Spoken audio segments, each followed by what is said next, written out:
Good morning students. आज मैं आप लोगों को कबीर के दोहे बताऊंगी। तो अपनी हिंदी पुस्तिका ले लीजिए, जो आपका हिंदी पुस्तिका है वाटिका कक्षा 5वीं और दोहा नंबर भी है 5। मैं आज आपको कबीर के दोहे बताऊंगी।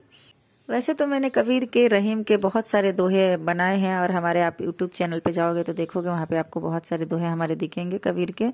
बहुत ही सुंदर वे में हम आपको उसको हिंदी में भी प्लस इंग्लिश में भी एक्सप्लेन किए हैं, आपको अच्छे से समझ में आएगा। लेकिन आज आपके पुस्तक में सिर्फ 5 दोहे हैं और आप चूंकि बहुत छोटे बच्चे हो इसलिए मैं इन 5 दोहों को पहले एक्सप्लेन कर रही हूँ। आपको एक्स्ट्रा मैं बाद में वो दोहा भी भेजूंगी, तो देख लेना। दोहा शुरू करने से पहले थोड़ा सा मैं आपको कबीर जी के बारे में बता रही हूँ। इस पाठ में दिए गए दोहे कबीर दास जी के हैं। कबीर दास जी साधु का जीवन जीते थे। उनके प्रभावशाली व्यक्तित्व के कारण उन्हें पूरी दुनिया में प्रसिद्धि मिली थी। समझ में आ गई आपको? वो साधु का जीवन जीते थे और काफी कबीर दास जी जो थे वह काफी सीधा सिंपल इंसान थे। उनकी व्यक्तित्व बहुत ही अच्छा था जिनके वजह से उन्हें पूरी दुनिया में प्रसिद्धि मिली थी, उनका नाम हुआ था। वे हमेशा कर्म में विश्वास करते थे और यही उपदेश दूसरों को भी देते थे।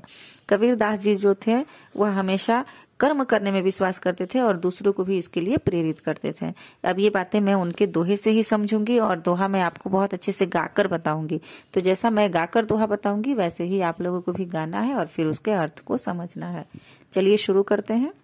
चलिए दोहा शुरू करने से पहले इसमें मैं आपको कुछ कठिन शब्दों पर ध्यान दिला दूं। काल मतलब कल, बहुरी माने फिर और सुभाय माने स्वभाव, गही माने पकड़ना, कुटुंब माने परिवार, प्रलय मतलब प्रलय, सब कुछ नष्ट होने को प्रलय कहते हैं, सुमिरन मतलब याद करना और सार मतलब किसी पदार्थ का मुख्य भाग, थोथा मतलब हल्का खोखला। चलिए दोहा शुरू करते हैं। मैं लय से गा रही हूँ, आप देखिए एक भी शब्द इधर से उधर नहीं होगा और ऐसे ही आप भी कोशिश कीजिएगा गाने के लिए। तो दोहा इस प्रकार से है। काल करे सो आज कर, आज करे सो अब, पल में प्रलय होएगी, बहुरी करेगा कब। इसका अर्थ है कि जो तुम कल करने के लिए सोच रहे हो उसे आज ही कर दो। किसी भी काम को जब सोचते हैं उसी समय कंप्लीट कर देना चाहिए, उसे कल पे मत डालो। कह रहे हैं कभी कि काल करे सो आज कर, जो कल के लिए आप सोच रहे हो उसे आज कर लो और आज करे सो अब। और जो आपने सोचा है कि मुझे ये काम आज करना है तो इसको करना है पे मत डालो, इसे अभी कर डालो, अभी के अभी कर डालो। पल में प्रलय होएगी, एक पल में ही प्रलय हो जाता है, यानी अचानक से कभी भी कोई बुरा समय आ जाता है, हमें नहीं मालूम होता है। बहुरी करेगा कब, फिर बहुरी यानी फिर ऐसा कब करोगे, फिर जो आप करना सोचे हो वो कब करोगे, यानी जब सोचे हो तभी कर डालो, इसे दूसरे समय पे मत डालो। ठीक है, अब आगे बढ़ते हैं। दुख में सुमिरन सब करे, सुख में करे ना को, जो सुख में सुमिरन करे तो दुख काहे को होए कबीरा, दुख काहे को होए। यहाँ पर कबीर जी मनुष्य की प्रवृत्ति के बारे में बताते हुए कहते हैं कि दुख में हर इंसान ईश्वर को याद करता है, पूजा वंदना प्रार्थना में जुट जाता है, लेकिन सुख पाते ही ईश्वर को भूल जाते हैं और हम अपने सुख में व्यस्त हो जाते हैं। अगर हम सुख में भी अपने ईश्वर को याद करते रहेंगे तो दुख कभी आएगा ही नहीं। नेक्स्ट इस प्रकार से है। साधु ऐसा चाहिए जैसा सूप सुभाए, सारे सारे को गही रहे, थोथा दे उड़ा। इसका अर्थ बहुत ही सुंदर है, ध्यान से देखिए कि साधु ऐसा चाहिए जैसा सूप सुभाए, मतलब सज्जन व्यक्ति ऐसा होना चाहिए सज्जन व्यक्ति को कि उनका स्वभाव जो है, सुभाए यानी नेचर, स्वभाव जो है वह सूप के समान होना चाहिए। सूप आप लोगों को मालूम होगा, नहीं मालूम होगा तो आप अपनी मम्मी से पूछिए। सूप मतलब होता है एक ऐसा, सूप एक ऐसा प्रकार है जिससे जब हम किसी चीज को फटकते हैं, साफ करने जाते हैं तो वो क्या करता है, हल्की चीजों को आगे निकाल देता है, खराब और गंदी चीजों को आगे निकाल देता है और मेन चीज जो होता है उसे अपने पास रख लेता है। तो यहाँ पे कबीर जी कह रहे हैं कि व्यक्ति का, साधु सज्जन व्यक्ति का स्वभाव ऐसा होना चाहिए जैसा सूप स्वभाव, सूप के समान उसका स्वभाव होना चाहिए।